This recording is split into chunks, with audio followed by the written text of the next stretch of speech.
Hello guys, स्वागत है आपका मेरे यूट्यूब चैनल पे। और आज इस सफ़र में आपको ले चलूँगा देहरादून से श्री बद्रीनाथ धाम की ओर। तो चलिए गाइस, लेट्स गो।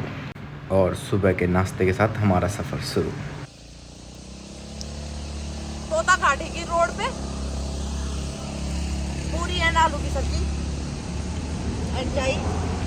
अरे सबकी मम्मी का है वो। ऋषभ की मम्मी का क्या? ये नमक। तो ऐसे ही कुछ प्राकृतिक नज़ारों के साथ हम आगे बढ़ते हैं और हमारे साथ बने रहिएगा वीडियो के अंत तक।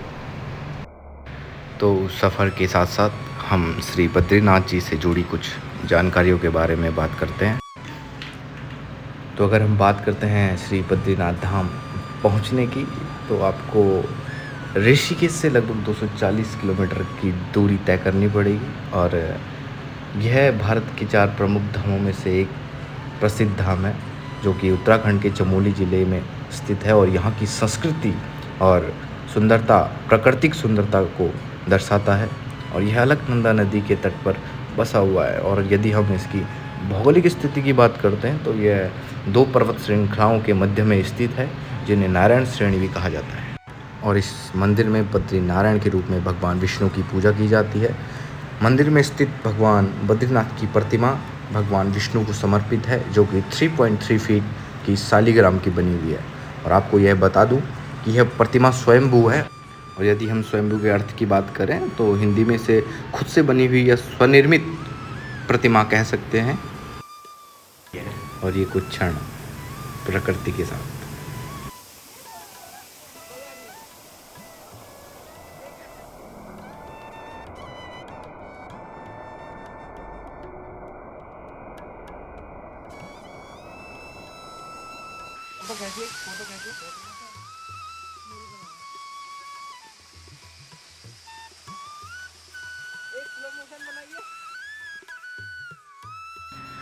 और यदि लोक कथाओं के अनुसार हम बद्रीनाथ जी के बारे में बात करें, तो यह भूमि पहले भगवान शिव की हुआ करती थी।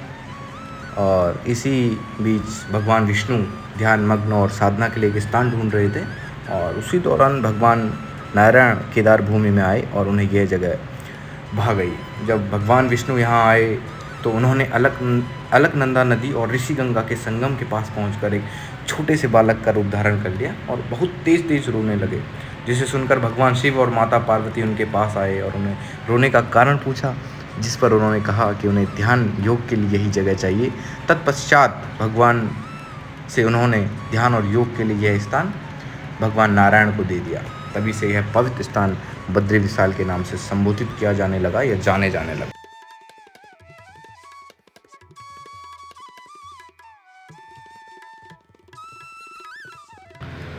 और इसी सफ़र में आगे बढ़ते हुए उन सुंदर वादियों के बीच हमें एक सुंदर सा प्राकृतिक झरना दिखा। और मैंने और मेरे साथियों ने इसी प्राकृतिक झरनों के साथ आनंद लिया।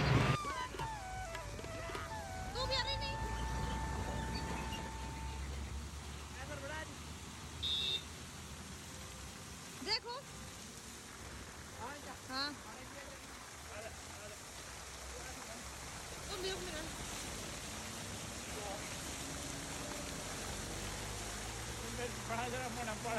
नितिन तो मुझे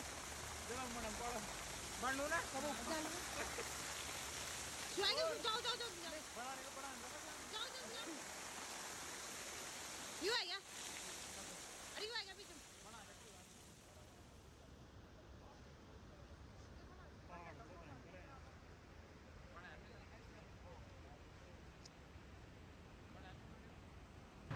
और इसी सुंदर से सफ़र के साथ हम अपने मंजिल श्री बद्रीनाथ धाम के चरणों पर। और ये सुंदर सा दृश्य, भव्य दृश्य बाबा बद्रीनाथ का आपके सामने।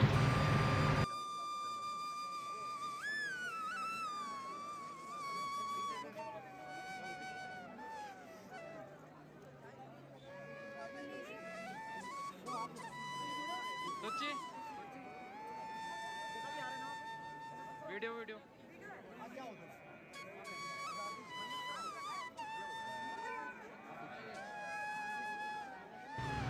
और दोस्तों, हम बद्रीनाथ धाम काफ़ी लेट पहुँचे। आरती भी हो चुकी थी, तो हमने डिसाइड किया हम सुबह भगवान बद्रीनाथ के दर्शन करेंगे।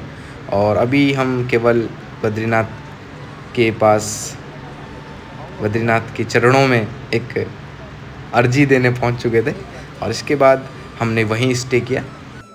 और दोस्तों इसी धाम में एक कुंड है जिसमें हमेशा गर्म पानी रहता है, जिसे तप्त कुंड कहा जाता है, जो कि आप देख सकते हैं।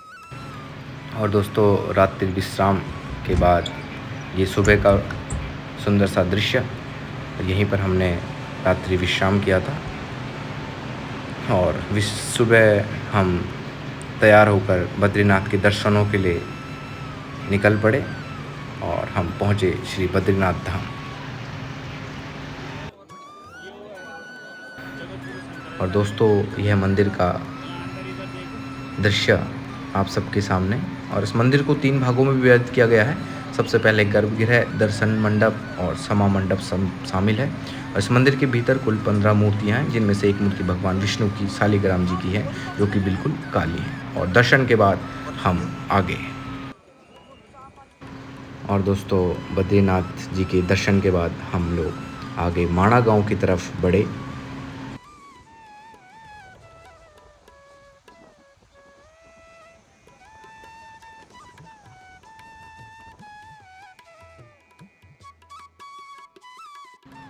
और दोस्तों वैसे माणा गांव को भारत का अंतिम गांव के नाम से भी जाना जाता है, लेकिन अब यहाँ पर आपको अंतिम गांव की जगह भारत का पहला गांव देखने को मिलेगा, क्योंकि इसका नाम बदल दिया गया है और इसे भारत का पहला गांव रख दिया गया है।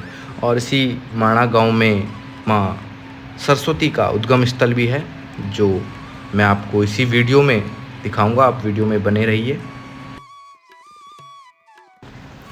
और दोस्तों यही वह जगह है जहाँ से पांडव स्वर्ग की तरफ अग्रसर हुए थे, और इसी गांव से होते हुए पांडव लोग अपने स्वर्ग की यात्रा प्रारंभ की थी, और उनके साथ एक कुत्ता भी था। और दोस्तों ये माँ सरस्वती नदी बहुत प्यारी, और ये उनका उद्गम स्थल जहाँ पर माँ सरस्वती बहती हैं। और ये आखिरी चाय की दुकान माणा गांव में। और इसी के साथ हम अपनी यात्रा समाप्त की और अपने घर की ओर वापस। आप सभी का बहुत बहुत धन्यवाद। आप लोग इस वीडियो में बने रहे और अंत तक देखा।